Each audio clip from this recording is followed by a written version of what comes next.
Te invitamos a conocer de otra forma algo más sobre la actualidad, personajes, temas de interés, debates, charlas y entrevistas sobre todo aquello que nos preocupa y nos interesa. En Radio Esperantia creemos en la cercanía y en conocer otros aspectos de nuestro día a día. Un espacio sugerente, entretenido, cercano y siempre ligado al ciudadano. Revista de Radio Esperantia, otra forma de entender la radio.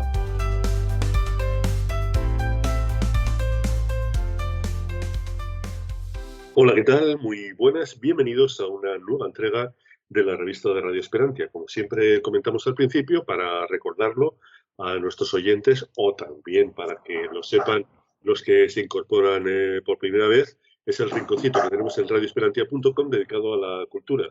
Historiadores, cineastas, filósofos, luthiers, músicos, todos tienen cabida aquí en nuestro espacio para darnos a conocer pues, sus creaciones y el contenido que van desarrollando. Recibe el cordial saludo de Fran J. Saavedra desde la realización y presentación y sin perder un instante saludamos al invitado que nos va a acompañar los próximos minutos, que nosotros que Antonio de Diego, que en este caso no ha escrito ningún libro, pero es un poco el alma mater y el responsable del libro del que vamos a hablar. Él es el editor de un libro que me pasaron la reseña en Almuzara, me pareció espectacular, que es La mística de una lengua sagrada, del maestro Eckhart, que es un sabio del siglo XIII-XIV, que nos va a encantar. Y además forma parte, hablaremos de ella, de una excelente colección que es Sapientia Hebrea. Y ya sin perder un instante, José Antonio, un verdadero placer compartir contigo este tiempo de radio, Antonio de Diego, y nada, y agradecerte que hayas aceptado nuestra invitación. ¿Qué tal? ¿Cómo estás? Pues muchas gracias, Fran. Yo solo te puedo dar las gracias, bueno, por la invitación, primero, aquí a Radio Esperantia, y por otra parte, por visibilizar esta colección que está empezando a nacer y que, bueno, esperemos que guste a los oyentes y que se conviertan en lectores. Perfecto. Pues empezamos por ello. ¿Cómo se te ocurre plantearle a Almuzara el crear esta colección que tiene una pinta excepcional? ¿Cómo se te ocurre? Cuéntanos los pasos y cuando ya te dan el sí y ya pues ves publicada la primera obra.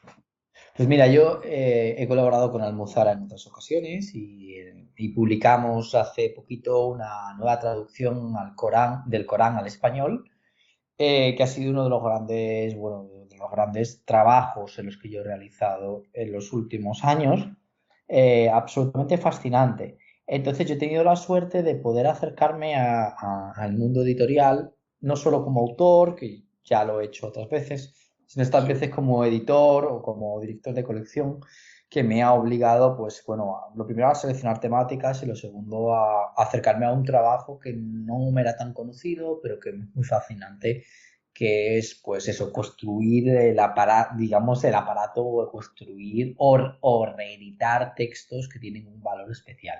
Y en este caso, pues yo le debo todo, como siempre, al dueño de Almuzara, a Manuel Pimentel, que apostó por la idea de una colección que indagara en las espiritualidades y las sabidurías de las diferentes manifestaciones de la tradición en el mundo. Es decir, en ese mundo entre Oriente y Occidente, poder ofrecer esos clásicos para que la gente los pueda disfrutar. Y para, digamos, abrir boca con esta colección, ¿por qué elegiste a este personaje tan sorprendente, tan curioso de los siglos, a caballo entre los siglos XIII y XIV, que es el maestro Eckhart, que te lees un poco su biografía, bueno, un poco, bastante extensa, y te quedas sorprendido? ¿Por qué elegiste a Eckhart, Antonio? Porque el maestro Eckhart representa fundamentalmente algo que a mí me chocó muchísimo, ¿no? Eckhart es un maestro del pensar y del vivir, más allá de haber sido un gran teólogo cristiano, pero Eckhart es un autor que plantea un desafío muy grande a la filosofía como la conocemos y a la espiritualidad, y es sumergirnos en la nada. Sumergirnos en la nada, y entonces me acuerdo, yo tenía muchas ganas de editarlo y con la editora que lleva la parte técnica, la persona con la que yo trabajo en Almuzara, Ángeles López, vimos que era un excelente comienzo porque es un autor que no tiene una temporalidad, que todavía hoy tiene mucho que decir en el mundo que vivimos. Entonces hablé con un queridísimo amigo que es el traductor y digamos quien ha hecho la edición crítica del texto.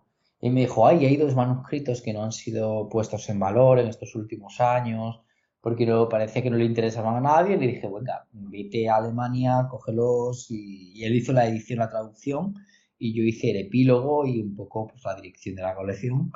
Y lo que sacamos fue un texto pues absolutamente fascinante. Un texto en el que nos encontramos con un Eckhart que había sido salvado in extremis de la hoguera de la Inquisición, que había sido escondido en unos manuscritos donde casi se pierde la memoria, pero que ahí estaba para contarnos que lo espiritual a veces no está tan apegado al mundo, sino que se enfrenta hacia la nada. Me sorprende algo que comentas, que bueno, fue un poco responsable en algo de la irrupción del luteranismo, Lutero, que bueno, pues tuvo bastante que ver en todo lo que posteriormente pues fue el protestantismo, pero Lutero, por lo que tengo entendido, pues es bastante posterior. ¿Por qué consideras que fíjate, casi dos siglos y medio después, bueno, un par de siglos después de que nació Lutero, ¿por qué consideras que es quizás referencia de Lutero a la hora de iniciar por la Reforma Católica? Pues mira, es un autor porque una de las cosas que tiene Eckhart es prácticamente huir de las jerarquías, huir de las fórmulas dogmáticas, y en ese sentido Lutero, que lo usó como un autor un poco interesado en su momento, pero en él vio una libertad que le daba la posibilidad de volver a pensar por sí mismo, que es uno de los puntos de la reforma, ¿no? Y por otra parte de encontrar algo, porque los textos están en alemán medieval, con lo Sí. cual no están en latín. Estos textos son los que nosotros traducimos, que tanta influencia han tenido en la filosofía alemana, y es que están en alemán medieval y nos ofrece la posibilidad de encontrar ese discurso teológico en una lengua vernácula que no es el latín. Entonces, el Lutero tuvo una influencia muy fuerte porque se trataba de un autor que estaba diciéndote cómo actuar en lo divino prácticamente sin intermediarios. Imagínate qué fuerza en aquella época. Desde luego, sí, sí, sí. Y Lutero menciona a Eckhart en algún momento. Lutero menciona en determinados escritos teológicos a Eckhart, lo considera uno de los padres de la Iglesia alemana. Entonces, esto es muy importante a la hora de plantear, porque, claro, Lutero también lo que hizo fue rehabilitar a un Eckhart que había sido condenado por la Inquisición y que no fue restituido por la Iglesia Católica hasta muy tarde, ¿eh? Fue restituido ya en el siglo XX. Ya, ya, ya. ¿Y por qué elegiste exactamente este texto de Eckhart y no elegiste otro?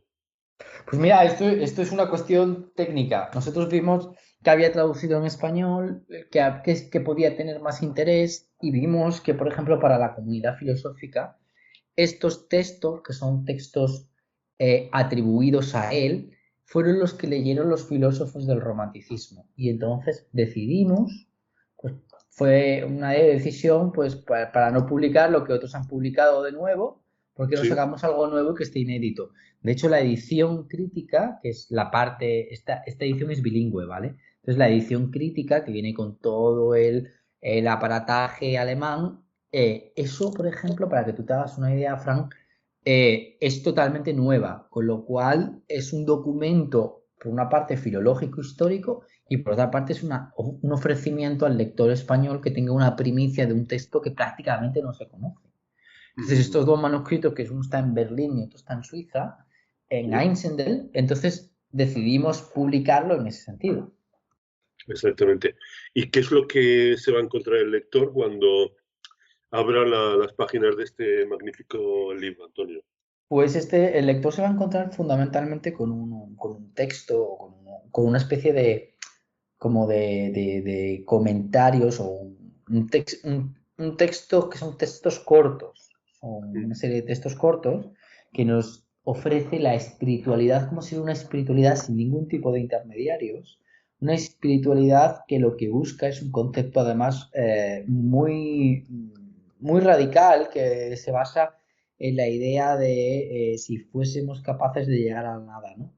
Y como nada es precisamente lo que él dice de, digamos, hundirse en la propia en la nada, en el horizonte, y que, aunque hagamos redundancia, y que nada detenga al ser humano en esa búsqueda de renunciar al nombre y de renunciar, por otra parte, al sufrimiento. Es algo que me parece muy, muy interesante en ese sentido. Entonces, un poco es un poquito lo que queríamos plantear. Lo que se va a encontrar formalmente es un texto en bilingüe, en alemán medieval y en un español espléndido. La traducción corre a cargo del profesor Alfonso Lombana de la Universidad Complutense de Madrid. Y un epílogo mío en el que yo explico qué tiene hoy de actual leer a un autor del siglo XIV, que me podrá decir alguien, bueno, pero ya ha pasado mucho tiempo, pero a mí me parece un autor fascinante, ¿no? Entonces, bueno, pues sí, sirve de inspiración, y para mí es una inspiración muy fuerte cómo sobrevivir a un mundo tan complejo como el nuestro, en un mundo tan influido por la técnica, en un mundo tan asfixiado por el dato, cómo se puede volver a la contemplación y, en cierta medida, como dice Eckhart, romper los ídolos, romper la idolatría que nos está atando la posibilidad de poder llegar más lejos. Y lo que más me sorprende de esto, porque estamos hablando de una época, un poco para entrar en contexto, sería pues, salvando alguna década, la época de donde se ambienta El nombre de la rosa, de Humberto Eco. Entonces ahí Exactamente. la Inquisición estaba cortando el bacalao, y además que lo cortaba con unas sierras bastante afiladas. ¿Por qué le costó tanto a la Inquisición? Aunque luego lo condenaron, etcétera, etcétera. Pero la pregunta que te haría, Antonio, ¿cómo se le ocurrió a este hombre entrar en contradicción con, digamos, el dogma que había en la época? Porque, Pues claro, mira, supongo que se le fue la pinza, ¿no? Algo así. no, no, para nada. Bueno, lo primero que este hombre es un místico. Entonces, tenía como una doble faceta, como quien dice, ¿no? Por una parte, él era un místico muy, muy reputado, ¿vale? Pero por otra parte era un profesor de teología, pues prácticamente el sucesor de Santo Tomás. O sea, ni más ni menos. Cuando me acabas de decir lo del nombre de la rosa es perfecto, porque trata en ese momento, ¿no? Entonces, Eckhart es una persona que además tiene visiones, tiene una capacidad visionaria muy grande, tiene una capacidad de ver lo absoluto y de sentir lo absoluto muchísimo más lejos. Y ahí es donde está el punto. Él habla desde la sinceridad, y eso es algo que cuando lees el libro te choca muchísimo qué nivel de sinceridad tenía. No es un postureo, como se diría hoy en día, es un intento de que la tradición se haga vida. Y en él aparecen muchas influencias. Los filósofos contemporáneos nos han hablado de muchas influencias, por ejemplo, personajes que pueden ser como, bueno, pues como Proclo, como Plotino, como Agustín de Hipona, es decir, como autores árabes como Ibn Sina, Ibn Gabirol, Maimónides y autores judíos. Todos estos autores influyen en él y le hacen pensar de que a lo divino no se llega por lo racional, se llega negando poco a poco los atributos hasta llegar a un punto más allá. Y una cuestión que tenía aquí, me apunté la pregunta, yo se lo voy a preguntar por casualidad, que en aquella época también se solía escribir, y un poco pues un personaje que es eclesiástico y tal, ¿por qué no escribió en latín y sí en alemán? O Bueno, porque compartía los dos idiomas. compartía los dos idiomas, o sea, los textos filosóficos están escritos en latín, y los textos alemanes son como los textos divulgativos. Pero eso no le quita calidad. Eso, cuando se hace la edición en el siglo XIX, cuando se publican sus obras de nuevo, porque los filósofos como Hegel, como Schelling, están diciendo, es que es un autor muy importante, necesitamos volver a leerlo, la gente hace como mucho hincapié en publicar su parte latina, ¿vale? Que es lo que se conoce. Pero hay un grupo de gente que desprecia la parte, ¿cómo te digo? La parte alemana, porque es como, no tiene valor, ¿no? Es como lo que dice a la gente vulgar, ¿no? Y ahora, en los últimos años, los autores o los investigadores empiezan a decir, ¿cómo que no tiene valor? decirle a la gente normal es muy, muy importante. Lo necesitamos. Necesitamos plantearlo, ¿se entiende?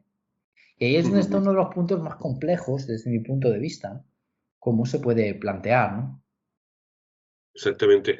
Y me llama la atención que un hombre del siglo XIII-XIV, como digo, porque claro, nació en el XIII, pero murió en el XIV, tuvo tanta trascendencia en la obra de posteriores pensadores, filósofos, como por ejemplo el que has comentado, Heidegger, que me ha sorprendido bastante, ¿no? Que después de tantos siglos pues se acuerden de un señor, o sea, que me ha sorprendido. Yo pensaba que, no sé, que tendrían otras referencias, pero me ha chocado bastante, Antonio. Cuéntanos un Pues poco. esto es muy normal porque también influyó, por ejemplo, en el famoso psiquiatra Carl Gustav Jung. Pero no es por nada, es porque tiene mucha fuerza. Es un tipo de escritura que leído después de 700 años, tú puedes decir, es que tiene una fuerza increíble, es que nos está contando cosas que necesitamos hoy escuchar, ¿no? Y claro, uno de esos puntos más fuertes, y aunque está con, digamos, aunque tiene el lenguaje de la época, la presencia de lo que dice un personaje, además te puedo decir, ¿no? Heidegger decía, Eckhart es el maestro del pensar y del vivir. Y Heidegger le dedicó un par de obras a intentar pensar por qué Eckhart decía eso. Y además, los filósofos japoneses del siglo XX miraban a Eckhart con una gran admiración, porque decían, este hombre está hablando de algo mucho más profundo de lo que habla mucha gente. Merece la pena ser escuchado. ¿Se entiende? Eso era otro de los temas que me sorprendía, que es referencia en el pensamiento japonés contemporáneo. Y Mm. la pregunta que te quería hacer, que se me ha ido el santo al cielo, es que tengo aquí varias preguntas y conforme vas hablando se me ocurren otras y entonces intento formulártelas, pero bueno, cuéntanos lo de la relación con el pensamiento japonés contemporáneo, como un señor de miles de kilómetros de distancia de Japón, pues influye tanto en un pensamiento de una cultura pues bastante opuesta, diametralmente opuesta a la cultura, digamos, occidental. Pues Antonio. fíjate, les fascinó muchísimo este hecho porque se encontró el pensamiento japonés contemporáneo mira mucho a Alemania. Entonces ellos eran lectores de Hegel, de Heidegger, de Schelling, y entonces cuando fueron a Alemania a estudiar con Heidegger, muchos de ellos se dieron cuenta de que ahí había algo que era extremadamente potente y que merecía la pena pensarse y encontrarse. Así que no era una cosa sencilla, pero merecía la pena tener la conciencia y tener lo que aparecía. Entonces, bueno, ahí hay un punto muy, muy interesante y se dieron cuenta de que se encontraban, sobre todo, en los aspectos que tenían que ver con que la fundamentación del vacío, de la nada, la fundamentación de la realidad, como pasa en el budismo zen, es en el vacío y que ese vacío ofrecía unas posibilidades de plenitud enormes. Y ahora mismo, ¿cómo está considerado Eckhart? ¿Está considerado como bien, pues lo tenía en cuenta Heidegger, tenía en cuenta los del pensamiento japonés? ¿Ha habido un revisionismo? ¿O cómo está ahora Pues mismo mira, desde el punto de vista de los claro, pensadores actuales, filósofos, etcétera? claro, esto es muy interesante lo que me estás contando. Y yo creo que además es uno de los grandes problemas, entre comillas, filosóficos. Digamos que la sucesora de la Inquisición, en 1992, fue, digamos, la que rehabilitó a Eckhart dentro de la iglesia y lo convirtió en doctor de la iglesia, ¿vale? Entonces, por ahí ya se volvió legal para la iglesia. Y después, para la gente que trabaja pensamiento medieval, por ejemplo, como yo, Eckhart es una fuente de inspiración porque tiene una fuerza descomunal filosófica. Él te está diciendo o te está hablando de una cosa absolutamente fascinante. Ujú. Lo podéis Es que imaginar. por eso te lo preguntaba, porque es un hombre que ha estado, digamos, Mm. proscrito de la Iglesia Católica durante pues un montón de años y en el 92 lo rehabilitaron, pero bueno, ¿cómo se lo había tomado? Pues digamos la nueva curia eclesiástica, los nuevos pensadores Pues católicos es y... un autor, claro, es un autor que tiene una gran capacidad de evocar lo simbólico, lo imaginal, entonces no afecta eso. Entonces, es, es un autor muy sugerente. Y he leído a día de hoy, con la crisis de civilización que tenemos, es un autor que inspira, porque lo que invita es a encontrarse a uno mismo. Entonces, imagínate, ¿no? Mm. Y prácticamente acabas de editarse el libro, o sea que Mm. no ha habido mucho tiempo para recoger un poco lo que dicen los modernos, el feedback, Mm. pero lo que te ha llegado hasta ahora de este primer título de la colección, ¿qué opiniones te cuenta? Dice, bueno, esto es muy de gente así como muy metida en libros, ratas de biblioteca, gente que le guste esta cosa, pero bueno, que no va a llegar a ser un bestseller. O sea, eso Pues indudablemente. Pero bueno, claro, ¿qué pero comentarios bueno, sueltos?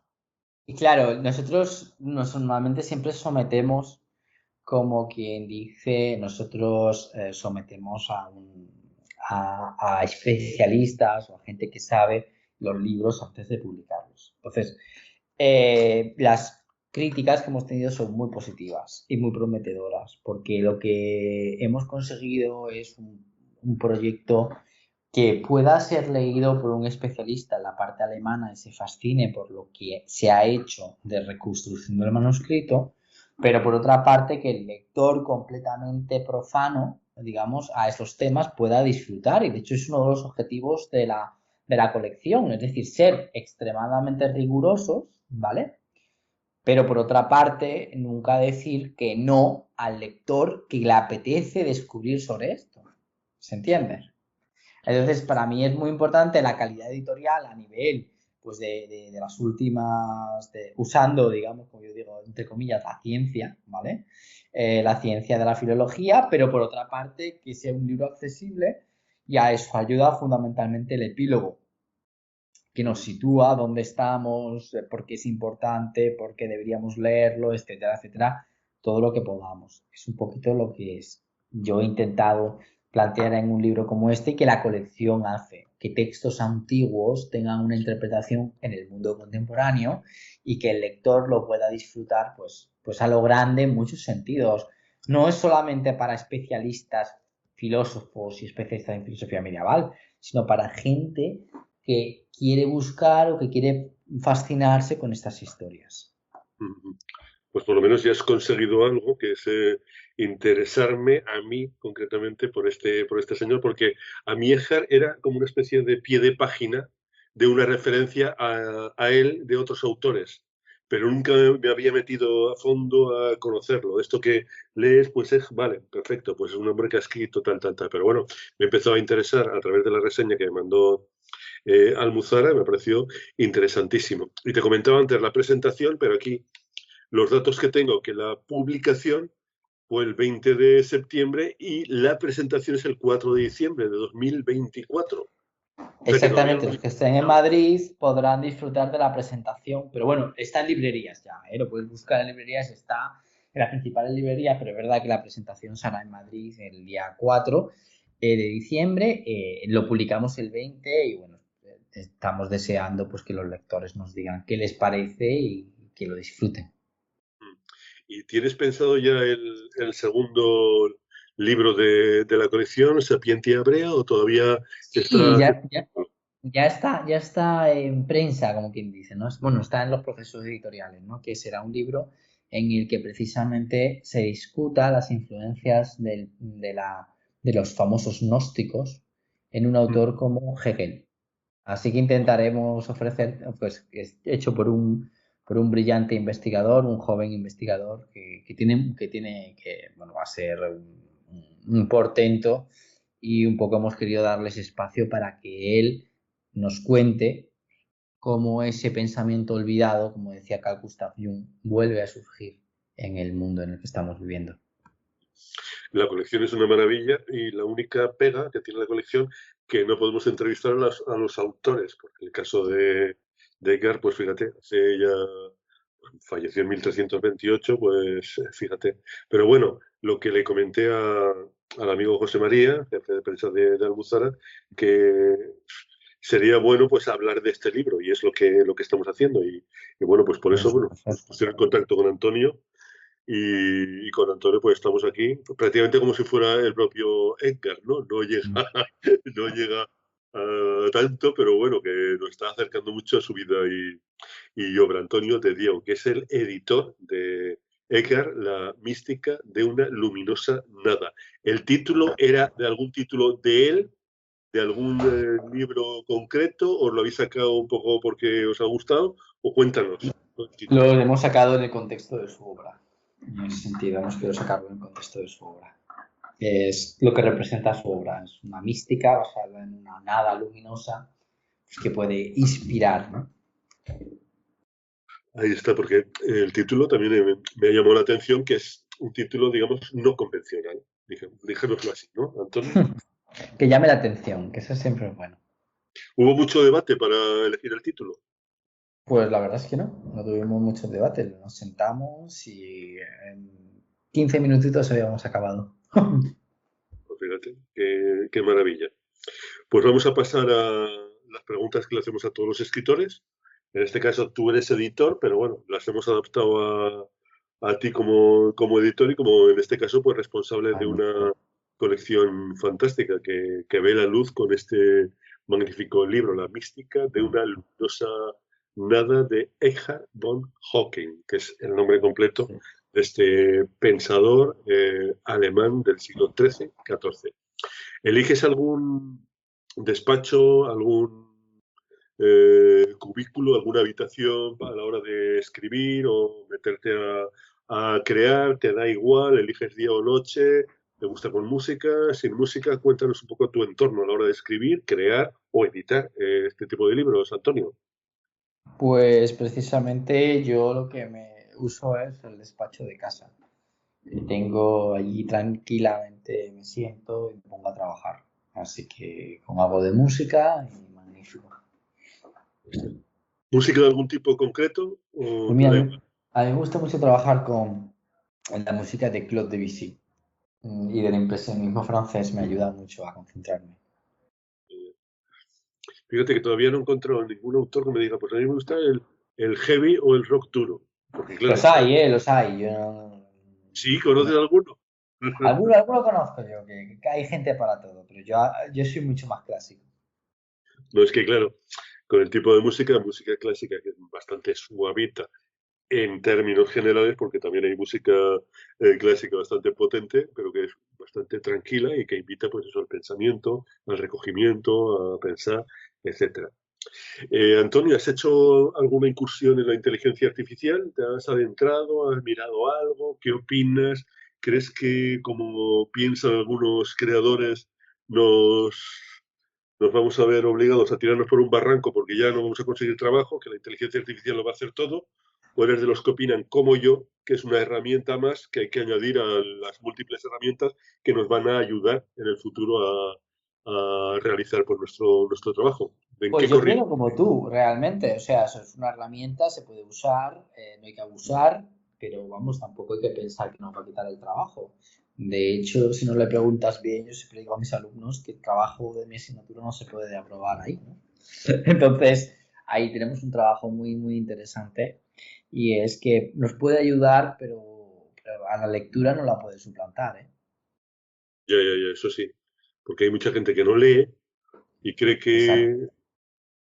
Bueno, estaba hablando esta mañana que hemos entrevistado al filósofo Javier Sádava y estamos un Ujú. poco hablando de todo eso, que ahora, por ejemplo, hay una cultura muy extraña, no sé si se da tanto últimamente de querer abarcar un montón de pertenencias, por ejemplo, libros.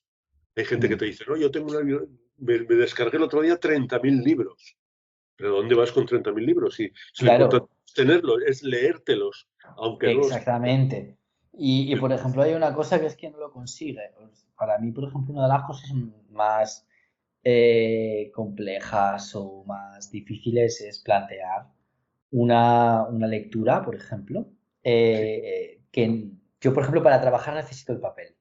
Necesito pintar sobre el libro, necesito escribir, necesito subrayar. Si no, no puedo leer, por ejemplo. Entonces, lo digital está muy bien para acceder a textos que yo no podría de otra forma, pero siempre que me ofrezcan un libro, yo me quedo con el libro. Es cuestión de gustos y tal. Exactamente, es una cuestión de gustos.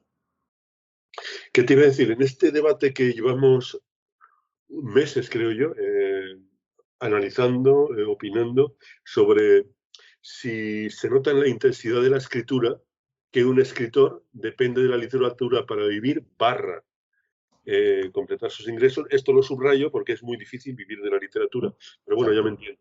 O que tiene ya sus garbanzos asegurados, tiene ya pues un trabajo y venda o no venda, pues sabe que va a comer ese mes. ¿Tú qué opinas? ¿Se nota la intensidad? ¿No se nota? ¿Qué opinas? Fundamentalmente la gente joven tiene un problema y es que hay mucha gente mayor que vive a full time de la literatura o del mundo del libro y esto es un problema muy grande porque no tenemos espacio, ¿eh?